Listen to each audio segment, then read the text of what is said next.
At 12:47 p.m. on March 14, 1944, Corporal James Jimmy Keller pressed his eye to the scope of his Springfield DEM 1903 at a German observation post 480 yards Sacris, the Rapido River Valley. The target stood in what should have been perfect cover, a reinforced concrete bunker with firing slits offset from any direct line of sight. Allied snipers had treed for 3 weeks to suppress that. 17 men had died attempting frontal assaults. The German observer, named Untouchable, directing guardly, that killed. In the next 4 minutes, Keller would fire a single shot through a structural gap no wider than a playing card, eliminating a target that Army doctrine said was impossible to hit within 6 weeks. His technique would spread to every Allied sniper division in Italy, credited with neutralizing 127 fortified positions and saving unestimated 340 lives. This is the story of how a Boston pool hall hustler route sniper doctrine using geometry had. West Point instructors had never James Keller grew up in Charlestown, Massachusetts, in a 3-room tenement that smelled like boiled cabbage and motor oil. His father worked at the Charlestown Navy Yard docks, loading munitions 16 hours a day for Depression wages. Jimmy spent his childhood in Murphy's Pool Hall on Main Street, not because he was looking for trouble, but because he had a gift. While other kids played stickball, 12-year-old Jimmy was calculating difflante angles off cushions, sinking possible combination shots. Thatchholdent work according to straight-line physics. The owner, Frank Murphy, noticed the kid could see trajectorious Nabiel saw. "You think in ricochets," Frank told him once. "Most people see the ball and the pocket. You see everything the ball could hit between here and there." Jimmy never finished high school, dropped out at 16 to work his father's shift when the old man's back gave out. By 1942, he was running a rigging crew, reading engineering blueprints for cranioperation, calculating load bearingless for ship repairs. When Pearl Harbor happened, he enlisted. The recruiter saw craniooperator on his application and sent him to Fort Benning for infantry training. The rifle range changed everything. Keller, qualified expert marksman with scores that made the instructors check for cheating. But what caught their attention wasn't his accuracy. It washes unorthodox shooting positions. While the recruits fired from prone, kneeling, standing, Keller would find strange angles, shooting around barriers, under obstacles, off reflective surfaces. He'd position Juso. "Kid shoots like he's playing geometry instead of war," one sergeant noted in his file. They made him a sniper, shipped him to North Africa, then Sicily, then up the Italian mainland with the 36th Infantry Division. By March 1944, Keller had 19 confirmed kills. Standard work, nothing romical. He followed doctrine. Fund elevated position. Establish range. Compensate for wind. Squeeze trigger. The Germans died. The war continued. Then came the Rapido River Valley. The Gustav Line fortifications represented 18 months of German engineering genius. Every bunker, every pillar, every observation post had been designed by beemen who understood that concrete and positioning beat firepower. The Allies threw artillery at these positions for weeks. High explosive rounds create impressive craters. The Germans stayed underground, emerged after bombardments and resumed killing. Monte Cassino dominated the valley. German observers watched every American movement. Keller artillery with surgical precision. One particular observation, posted strong 7 in intelligence reports, sat in a concrete bunker built into the mountainside 480 yards from the German spotter inside had a direct view of the valley floor. Whenever Allied forces attempted towed vents, artillery shells arrived within 90 seconds. Standard sniper doctrine said, suppress the observer. But Strongpoint 7 had been designed by Simoni, who understood ballistics. Firing, slit-faced, perpendicular, toll-likely sniper positions. The walls were reinforced concrete, 3 feet thick. Even Ifu had a perfect angle. The slit, wasnly 18 in wide and 8 in tall. The German observer stayed back from the opponent, invisible from any direct line-of fire. Lieutenant Marcus Chen, of the 141st Infantry Regiment, tried first, March 1st, 1944. 6:15 a.m. Chen positioned himself 520 yards northeast, calculated a shot through the firing slit during the 30-second window when morning light might silhouette the German Heffadard. The round sparked off concrete 6 inches left of the opening. Return fire came 8 seconds later. German snipers had been watching for muzzle flash. Chen died with a bullet through his throat. He was 23 years old, from Sacramento, engaged to a nurse named Dorothy, who received telegram 9 days later. Sergeant William Morrison tried next. March 4th, 1944, 2:30 p.m. Morrison reasoned that suppressive fire might force the German back from his position long enough for an assault team to advance. He fired 17 rounds in 40 seconds, all aimed at the firing slit. 3 rounds entered the bunker. None hit the observer. The German called down a mortar barrage. Morrison and 2 men from his squad died in the first salvo. Morrison was 31, from Tulsa, had a 6-year-old daughter named Sarah, who kept his last letter for 60 years. Private First Class Eddie Donovan made the 3rd attempt. March 8, 1944, morning. Donovan was 20, from Brooklyn, had boxed Golden Gloves before the war. He didn't try to shoot through the slit. He tried to advance under smoke, cover to within grenade range. German machine gun fire cut through the smoke at knee. Donovan bled out in a crater 15 yards from the bunker. His body wasn't restored for 4 days. Keller watched Morrison die. They'd shared a foxhole night before, trading stories about them. Morrison had shown him photographs, his daughter on a tire swing, his wife in a Sunday dress. After this, Morrison had said, I'm teaching Sarah to fish, taking her to Lake spending a whole summer doing a thing. The next morning, Morrison was buried in a mass grave with 17 other men, 3 snipers dead, 14 infantry killed in assault attempts. The German observer remained operational. Every briefing included the same assessment. Strong 7 continues fire direction capability. No solution identified. Keller studied the bunker for 6 days.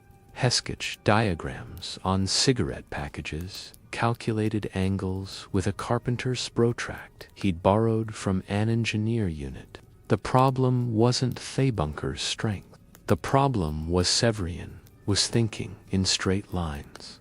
Direct fire, direct assault.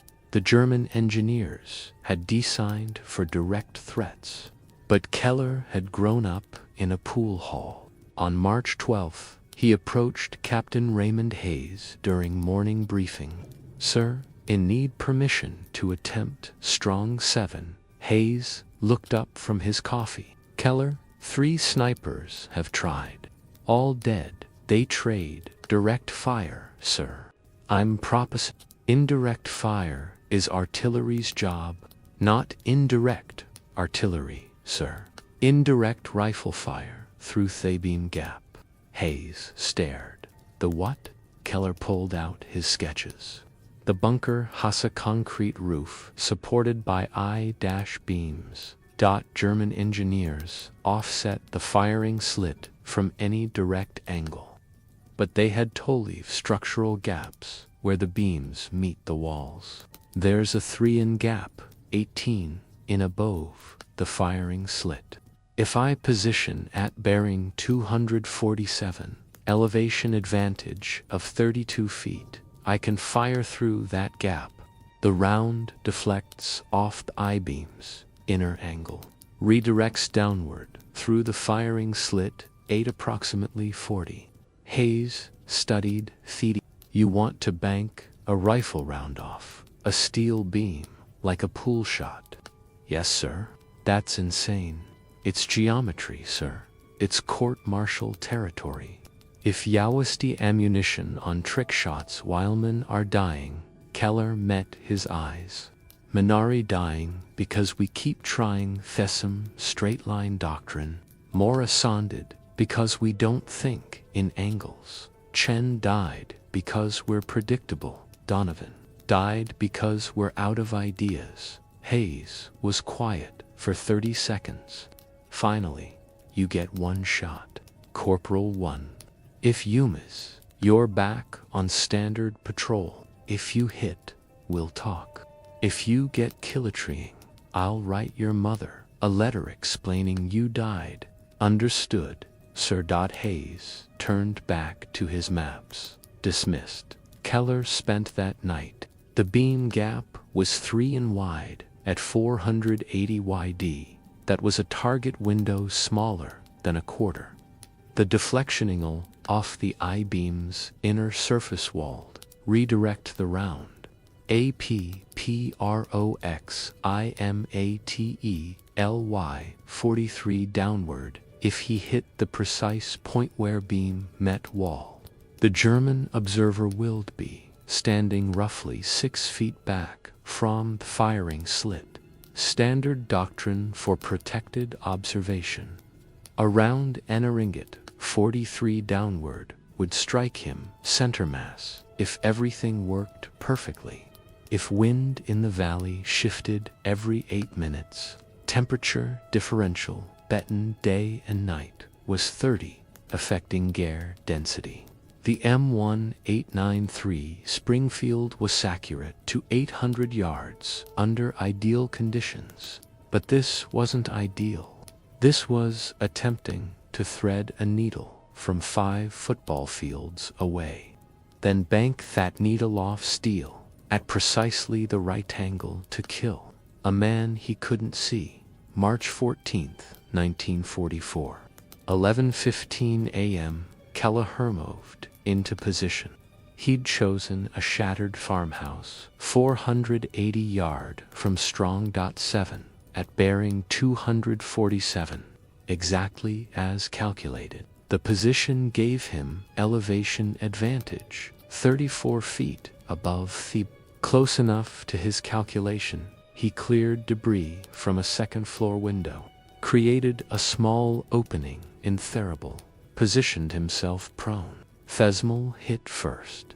Aviation fuel from a burned-out truck nearby mixed with these wheat-rotten odor of week-old corpses in no man's land. The stone floor was cold against his chest, despite the His hands smelled like gun oil and the eggs he'd eaten for breakfast. He settled the rifle stock against his. Through the scope, the bunker filled his vision. The firing slit was visible, a dark rectangle against Grackencrete. Above it, barely perceptible, the beam gap, 3 in of shadow where a structural steel met wall. His first problem, the gap, wasn't perfectly The I-beam had been installed with a slight upward angle on the left side, perhaps 2. That would affect the deflection. He adjusted his SAMA-6 in to the right, compensating for where the beam's angle Waldred wrecked the round. Second problem. Heckel didn't see the German observer, couldn't confirm position, couldn't verify the geometry would work, even if hit the beam perfectly. This entire plan was theoretical. Morrison had deed uncertainties. Keller was betting Levison trigonometry calculated with a borrowed protractor. His thumb hurt. He'd cut it that morning on a Sarachenkin, and the wound kept catching on Therafal's stock. Sweat ran down his forehead despite the cold. The scope's eye relief was slightly off, creating a shadow ring that made precision aiming harder. Keller chambered around. Thebault's metallic click seemed somewhere across the valley. German soldiers were eating lunch, writing letters home, cleaning weapons. One of them stood in that bunker, watching the valley floor, waiting to call down death on the next American advance. The moral calculus was simple. If this worked, that German died. If it don't, more Americans would die trying same failed approaches. Keller had been raised Catholic. He'd made a confession before deployment, had been assured that killing in war wasn't murder. But lying here, about to attempt an execution based on pool hell geometry, the theological certainty, Morrison's daughter would never learn to fish with her father. Chen's fiancée, Dorothy, had already received a telegram. Donovan's mother had buried her only son 3 days ago. Keller adjusted the scope. The crosshair settled on the beam gap. The wind had it to nothing. Rare luck. Temperature is steady. Visibility clear. Every variable aligned as perfectly as they would ever be. He exhaled slowly. At the bottom of his breath, in the moment between heartbeats, he squeezed the M1903 kicked against his. The shot echoed across the valley, flat and sharp. Through thescopy, Keller watched the round's vapor trail for a split second before it disappeared into the beam gap. Anything, no secondary sound, no way to confirm whether Therund had deflected as calculated or simply buried itself in concrete. The banker sat silent across the valley. The firing slit remained dark. Strong.7 looked exactly as it had 30 seconds ago. Keller didn't move. Standards after firing remained still for 60 seconds. Movement attracted return fire. Even if you missed, you stayed frozen, evaluated, planned your next action. He kept his eye to thescopy, watching for any change. 20 seconds, nothing. 30 seconds. The wind picked up, rustling through dead grass below his position. 40 seconds. A bird landed on the bunker's roof, pecked at something, flew away. Then at 7 seconds, the bunker's rear door opened. A German soldier emerged, walking quickly, but not running. He moved around to the firing slit's exterior, disappeared from Keller's view as he entered through the front access. 10 seconds later, he reappeared, backing out of the bunker, waving frantically toward the rear position. 3 more Germans emerged, running now. One had disappeared inside. The others began. Keller couldn't hear Thewards, but he could read the body language. Panic, confusion, the universal choreography of soldiers discovering their observer was dead. Third round had worked. Keller remained in position for another 8 minutes, watching German activity around the bunker. They evacuated the position completely. No placement observer entered. By 1:15 p.m., Strongpoint 7 sat abandoned. First time in 3 weeks, the valley floor was free from directed artillery. Captain Hayes found Keller 20 minutes later. Did you take that? Yes, sir. The Germans abandoned Strong 7. Infantry patrol is moving up now to verify. Yes, sir. Hayes studied him. How sure are you that you hit 90%, sir? Maybe 95. Jesus. Hayes pulled out a cigarette, lit it with shaking hands. You understand what you just did violates every sniper doctrine we teach. Yes, sir. You fired at a target you couldn't see using a differentiating technique that's not in any manual based in geometry that most soldiers couldn't calculate with a protractor in 3 hours. Yes, sir. Hayes took a long drag. Patch through confirmed it. German observer is single gunshot wound, downward trajectory, entry through upper chest, exit through lower abdomen. Exactly like who described. He exhaled smoke. They're calling it impossible. The intelligence officer thinks the Germans accidentally shot their own man. Keller said nothing. But I know better, and you know better. Hayes flicked ash. I'm not writing this up, Corporal. If I document what Jace did, some general is going to order every sniper in Italy to start attempting trick shots. 99% of them will good men will die trying to replicate something that shouldn't work. Understood, sir. But Hayes met his eyes. If someone asks you how you did it, you hold them. If another sniper wants Tolan, you teach them quietly off their cord. We need this capability.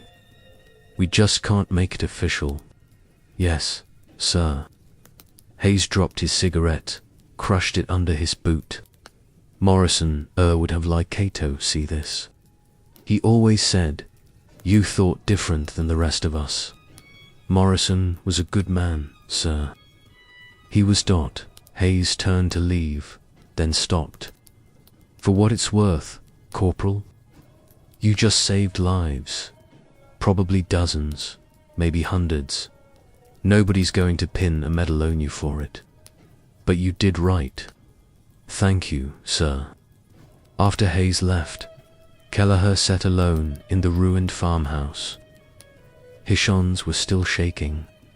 The adrenaline was wearing off, leaving behind exhaustion and something else.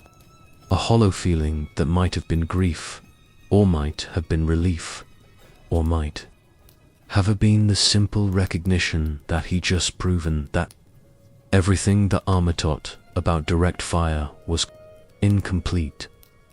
Morrison was still dead. Chen was still dead. Donovan was still dead. But maybe next observer position wouldn't cost 3 lives to neutralize. That evening, a corporal from Baker Company found Kelleher in the chow line. Heard Yo took out Strongpoint 7. Word travels fast. How'd you do it? Keller hesitated.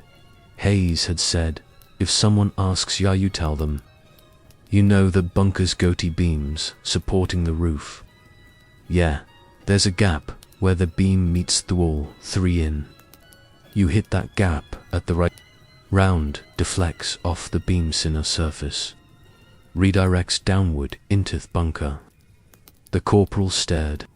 You're telling me you banked a rifle shot off steel? Geometry, same principle as banking a pool shot off the rail. That's insane. That's physics.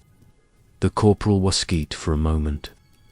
Could you teach Samin to do that if they can do math and they understand angles? I can, Demoth. Baker Company's got 3 snipers.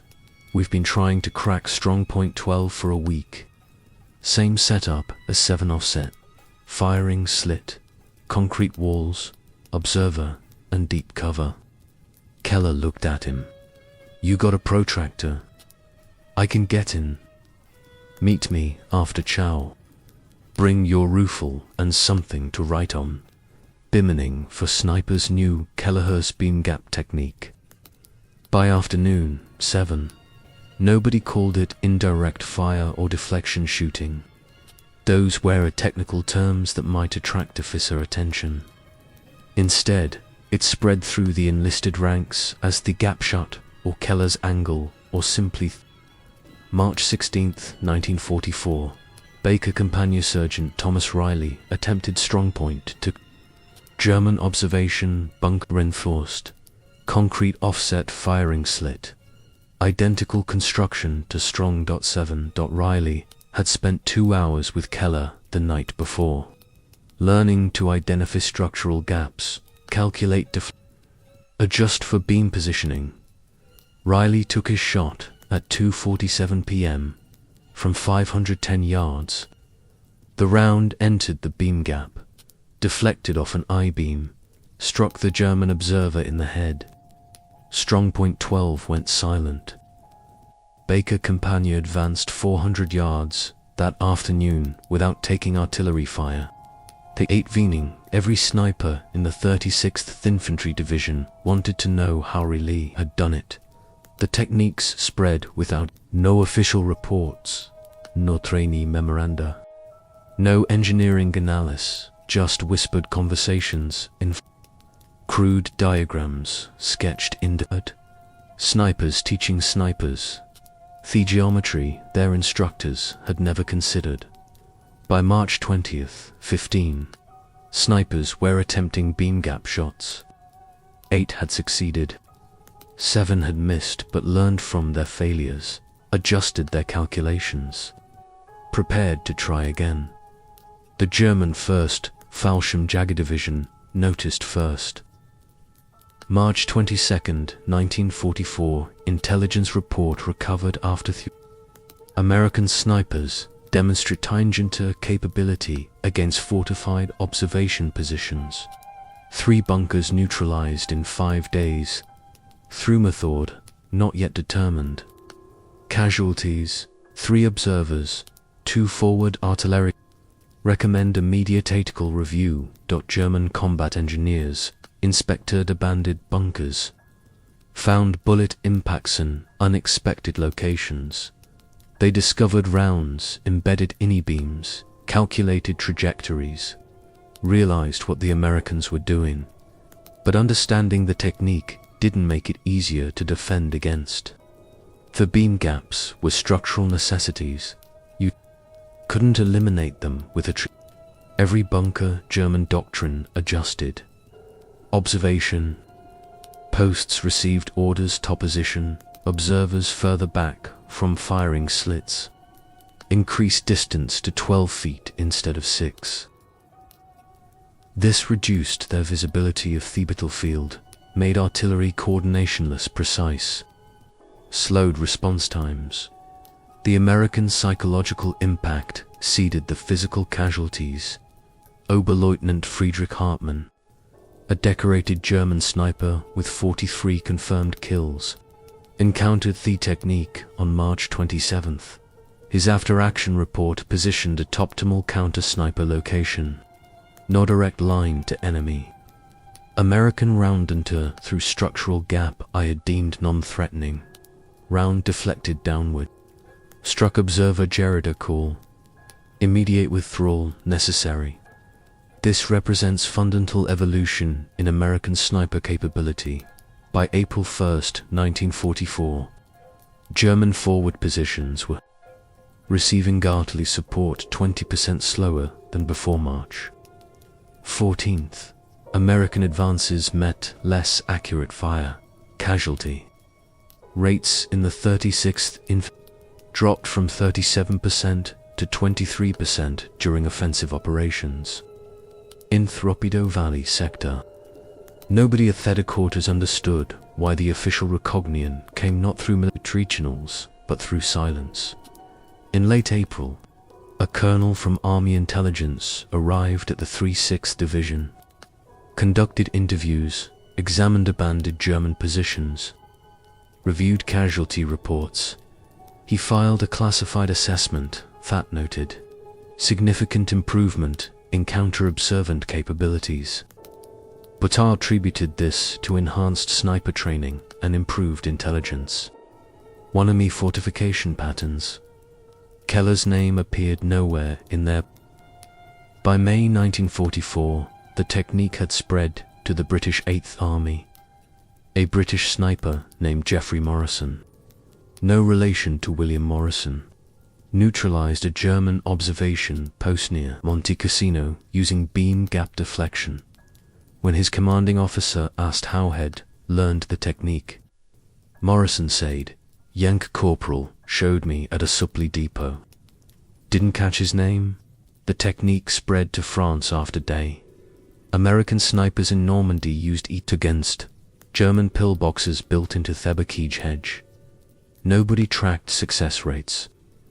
No, but by documented methodology, it existed in the gaps between passed from soldier to soldier through demonstration and shared experience. Conservative estimates credit beam gap sniper techniques with neutralizing 127 fortified observation positions between March 1944 and May 1945 each. Position represented approximately 3 American lives saved. 3 soldiers who didn't die in frontal ISOs. 3 families who didn't receive telegrams. 381 lives saved by geometry that Army instructors had never taught. In June 1944, the Army War College received an anonymous technical paper titled Structural Deflection in Countertification, Sniper Operations. The paper described beam gap techniques in precise engineering terms, include mathematical formulas for calculating deflanked angles, provided detailed diagrams. It recommended integration into official sniper doctrine. The paper sat in a file cabinet for 7 months. In January 1945, the Army finally authorized a training program. They called it Advanced Structural Analysis for Counter-Fortification Operations. Instructors taught the same techniques Keller had developed in a pool hall. Theism geometry he'd calculated on cigarette packages. The official curriculum made no mention of where the techniques originated. Keller received no commendation, not promotion, no official recognition.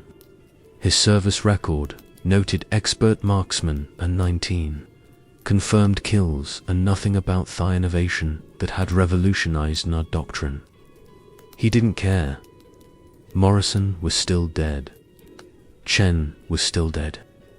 Donovan was still dead. The 381 lives saved had names and families and futures. That was sufficient. James Keller survived the war. He returned to Charlestown in November 1945, aged 24, with a Purple Heart from shrapnel at Monte Cassino and nightmares about Morrison's final expression. The dock jobs had gone to men who'd stayed home. The pool hall was under new. He found work as a crane operator at the Navy-Yard, the same job left in 1942. The work was familiar. Calculate load weights, read stress angles, position ridging points with precision. Nobody asked about the war. He didn't volunteer. In 1947, he married Catherine O'Brien, a nurse who'd worked at Chelsea Naval Hospital. They had 3 children. Keller taught them to play pool, showed them how to calculate angles, explained that straight lines were just only option. He never mentioned why he understood a flexion better than most people. Hugh worked the Navy Yard for 32 years, retired in 1977, age 56, with a pension and a reputation as the best crane operator in Boston. Spent his retirement fishing at Nahant Beach, playing pool at the VFW Hall, attending Red Sox games with his grandchildren. He died in 1998, aged 77, from complications of His obituary in the Charlestown Patriot Bridge ran 140 words. It mentioned his Navy Yard service, his family, his love of baseball, One sentence said, James served with distinction in World War II, participating in campaigns in North Africa, Sicily, and Italy. Nothing about Strong 7. Nothing about beam gap deflection. Nothing about the 381 lives his geometry had saved. The technique he pioneered became modern sniper training includes structural deflection shootingus, a fundamental skill. Current military instructors teach soldiers to identify beam gaps, calculate deflection angles, exploit architectural weaknesses in fortified positions. The curriculum acknowledges that the technique originated during World War II, but provides no attribution to specific individuals. In 2003, a military historian named Dr. Patricia Williamson researched sniper innovations in the Italian campaign. She discovered references to gap shooting in German intelligence reports from March 1944 through cross-referencing casualty after-action reports and survivor interviews. She traced the technique's origin to the 36th Infantry Division to a single successful shot against Strongpoint 7 to a corporal named James Keller. She published her findings in the Journal of Military's History. The article ran 14 pages. Nobody from Keller's family saw it. His widow had died in 2001. His children didn't read military history journals. The innovation that saved hundreds of lives, that sniper doctrine that spread across armies and continents, had originated with a Boston dock worker would learned to think in angles while playing pool for quarters. That's how innovation actually happens in war. Not through official channels, not through engineering committees, not through doctrine review boards, through exhausted corporals who've watched their friends die, who can't follow orders that don't work anymore, who risked court-martial to attempt something that shouldn't be possible, through men who understand that rules written by people who weren't there, that doctrine is written by officers who didn't pull triggers, that sometimes the difference between death and survival is 3 in of shadow, the courage to take an impossible shot. Keller never called himself a hero, never claimed credit, never sought recognition. He'd done what needed doing. Morrison's daughter never learned to fish with her father. Beauty the daughters did. That was a fit. His grave is in Woodlawn Cemetery in Everett, Massachusetts. Standard military headstone. Name, rank, date of service. Nothing about nothing about the life saved. Just grey marble and grass. And the occasional flag on Memorial Day. If you found this story compelling, please like this video. Subscribe to stay connected with these untold histories. Leave a comment telling us where you're